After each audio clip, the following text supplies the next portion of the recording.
Hello guys, आज हम season 2 के एपिसोड 2 को एक्सप्लेन करेंगे। अगर तुमने अभी तक फर्स्ट एपिसोड नहीं देखा है, डिस्क्रिप्शन में लिंक है, तुम लोग देख सकते हो। एपिसोड की शुरुआत में हमें कॉलेज का सीन दिखाया जाता है। इसके बाद हमें मैडम स्लैक को दिखाया जाता है। वह देखती है सामने एक बच्चा स्मोक कर रहा है। इसके बाद हमें एक लाइटनिंग को दिखाया जाता है। हम देखते हो बच्चा जमीन पर पड़ा था। फिर आगे हमें क्लासरूम का सीन दिखाया जाता है। टीचर सभी को टोनी ट्रस्ट बोल्ड से बचने के लिए कहता है। हम देखते हो टीचर आनिया को देख रहा था। फिर वह अपने मन में कहती, तुम आनिया को क्यों देख रहे हो। अगले सीन में बेकी कहती है कि वह अपना होमवर्क करना भूल गई क्योंकि कल वह वर्कआउट कर रही थी। फिर इस पर आन्या कहती है उसको चिंता करने की जरूरत नहीं है क्योंकि उसके पापा एक डीमन है। इसके बाद आन्या इमेजिन करती है कि उसके पापा उसे होमवर्क करने के लिए उठा रहे हैं, मतलब उससे पूछते का तुमने होमवर्क किया। ये देखकर तो बेकी इंप्रेस हो जाती है। फिर आगे हम डेमियन और उसके पंटर लोग को देखते हैं। वो मोटा कहता तुम किस बारे में बात कर रहे हो, और वैसे भी तुम तो कभी कदार देर से ही आते हो। दूसरा कहता तुम तो क्लास के दौरान सो जाती हो। और हाँ, वो आन्या की बात कर रहा था। फिर हम देखते हैं डेमियन एक भविष्यवाणी करता है। फिर वो आन्या के बारे में बताता है उसे 8 टॉर्नेट्स बोल्ड मिलेंगे। हम देखते हैं यहाँ पर आन्या काफी गुस्सा आ रहा था। फिर हम देखते हैं बेकी को भी गुस्सा आ रहा था। वो कहती है नॉकआउट पंच का समय आ गया है जो हमारे मास्टर ने हमें सिखाया था। आन्या कहती है जल्दबाजी में कुछ भी मत करो बेकी। बेकी बताती है डेमियन पहले भी बहुत सोया था, क्या तुम कंफर्म हो सकते हो कि तुम्हें बोल्ड नहीं मिलेगा। वो मोटा कहता है आम लोगों के साथ डेमियन की तुलना मत करो। वो कहता है कि ऐसा कभी भी नहीं होगा। फिर वो बताता है अगर उसे एक बोल्ड भी मिलता है तो हम तीनों हमारे अंडरवियर उतार देंगे। फिर हम तीनों स्कूल का चक्कर लगाएंगे। वो दूसरा कहता है एक आदमी कभी भी अपनी बात से पीछे नहीं हटता,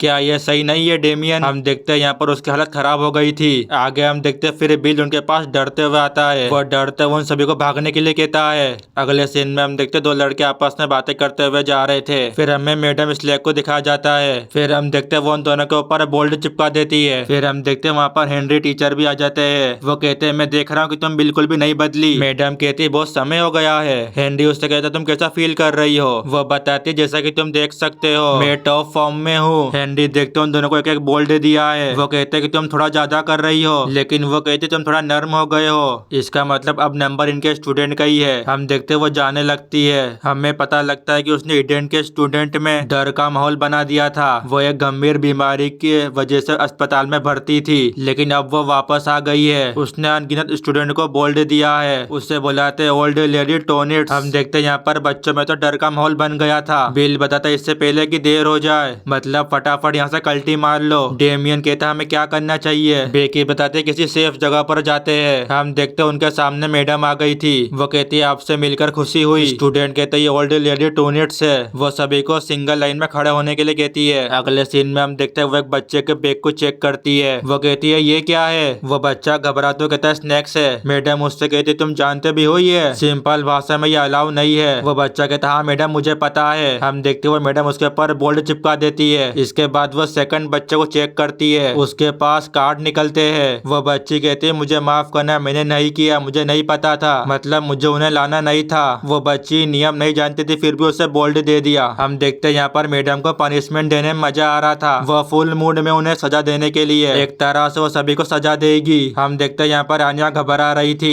क्योंकि उसने उसका दिमाग पढ़ लिया था। यहाँ पर डेमियन के दोस्त काफी डर रहे थे। डेमियन कहता है घबराओ मत, हमारे पास कुछ भी बुरा नहीं है। फिर हम देखते हैं वो एक स्टूडेंट का बैग चेक करती है। वो ठीक था लेकिन उसके पास रुमाल नहीं था। वो बच्चा कहता है उसके पास नहीं है। ये सुनने के बाद वो उसके ऊपर बोल्ड चिपका देती है। वो बताते ईडन कॉलेज का एक स्टूडेंट शानदार था, वो बस एक कदम दूर था, मतलब वो स्कॉलर बनने ही वाला था। लेकिन एक दिन वो अपना रुमाल भूल गया। उसने अपने हाथों को उसकी पेंट से पोंछ लिया। फिर बच्चे उसका मजाक उड़ाने लगे। बच्चे कहते उसने अपनी पेंट में पेशाब किया। फिर बेचारी आत्मा अपना रास्ता भटक गई। मैंने सुना कि उसे गिरफ्तार किया गया था, मतलब गुप्त पुलिस द्वारा। इसका जवाब तो मैडम को भी नहीं पता कि वह जिंदा है या फिर मर गया। वो कहती है जो रुमाल पर हंसते हैं वही रुमाल सब रोएंगे। हम देखते हैं यहाँ पर डेमियन को काफी बुरा लग रहा था क्योंकि उसके पास अब रुमाल नहीं है। इसका मतलब अब इसे बोल्ड मिलेगा। हम देखते हैं फिर वो इमेजिन करता है, मतलब वो तीनों अपने कच्चे में दौड़ लगा रहे थे। डेमियन के दोस्त डेमियन को मूर्ख बोलते हैं क्योंकि वो सब इसी की वजह से हुआ।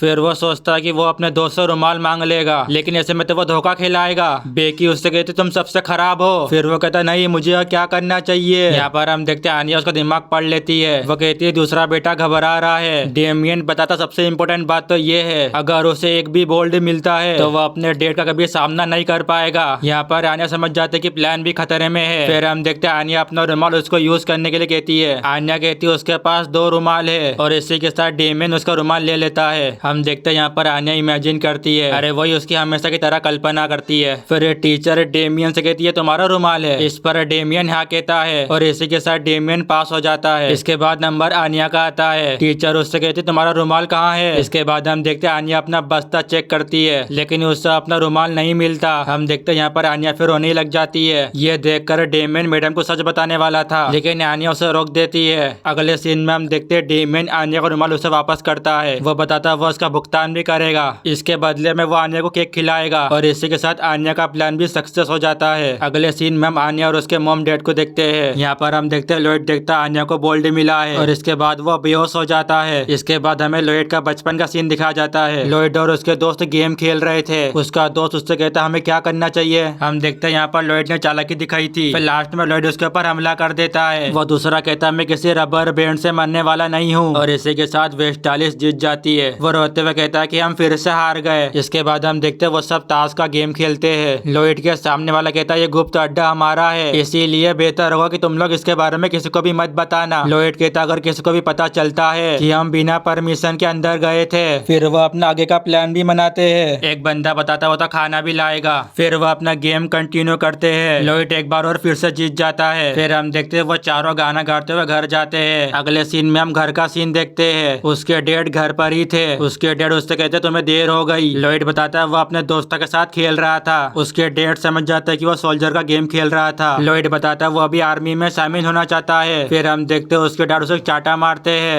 फिर हम देखते हैं लॉयड अपने कमरे में चला जाता है। उसके डैड कहते हैं वापस आओ, मेरी बात पूरी नहीं हुई है। फिर उसकी मॉम उसके डैड को समझाती है कि तुम्हें उसे मारने की जरूरत नहीं थी। अगले सीन में हम लॉयड और उसके दोस्तों को देखते हैं। वो बातें करते हुए जा रहे थे। आगे हम देखते हैं बच्चे शॉप पर आकर कुछ खरीद रहे थे। फिर वहाँ पर दो आदमी आते और वो उन बच्चों से मदद मांगते हैं। इसके बदले में वो उन्हें स्नैक्स देंगे। फिर हम देखते वो चारों बच्चे उनके साथ काम करने लग जाते हैं। उनके पास वाला बड़ों कहता तुम लोग कमजोर हो, मतलब एक सोल्जर बनने के लिए उन्हें ताकतवर बनना होगा। फिर लॉयड एक आदमी से पूछता है सच में वॉर होने वाली है, लेकिन वो आदमी उसकी बात को हंसते हुए टाल देता है। मतलब वो कुछ और जवाब दे देता, वो सीधा जवाब नहीं देता। बड़ों कहता है यही वो चीज है जिसकी वजह से तुम्हारी जान जा सकती है। एक तरह से देखा जाता है वो सब वॉर को लेकर सीरियस नहीं होते। लॉयड का दोस्त उससे कहता है तुम आर्मी में शामिल नहीं हो सकते क्योंकि लॉयड के पास हथियार नहीं है। अगले सीन में हम देखते हैं वो अपने घर में बैठा था। वो चेक कर रहा था कि उसके पास कितने पैसे हैं। उसके पास सिर्फ 2 कॉइन थे। उसका डैड कहता है कि वो बिजनेस ट्रिप पर जा रहा है। फिर हम देखते हैं वो उसके डैड से पैसे मांगता है। फिर वो उसे कुछ पैसे देते हैं। जब वो अपने बिजनेस ट्रिप से वापस आ जाएंगे तो वो उसके साथ फेस्टिवल में जाएंगे। अगले सीन में हम देखते हैं उसके पास एक गन थी। वो उससे अपने दोस्तों को बताता है। फिर वो सब अपने गेम को कंटिन्यू करने की बातें करते हैं। फिर हम देखते हैं लॉयड को अपने फ्लैशबैक याद आते हैं। अगले सीन में हम देखते हैं लॉयड फिर भागते हुए जाता है। वो एक शॉप पर जाकर कुछ ऑर्डर करता है। वो उन लेडी से कहता है आपको लगता है कि मैं एक सोल्जर बनने के लायक हूँ, मतलब लायक हूँ या फिर नहीं। लॉयड बताता है उस टानियन लोग शैतान है। वो लेडी कहती है ईमानदारी से मेरे को लगता है कि तुम बहुत प्यारे दिखते हो। वो दोनों बहुत सारी बातचीत करते हैं। फिर हम देखते हैं अचानक से एक बम आकर वहाँ पर गिर जाता है। वहाँ पर आग भी लग गई थी। फिर हम देखते हैं एक बम आकर लॉयड के पास गिर जाता है। इसके बाद उससे ईंट आकर लग जाती है। इसका मतलब अब वॉर शुरू हो चुकी है और इसी के साथ ये एपिसोड यहाँ पर ही खत्म हो जाता है।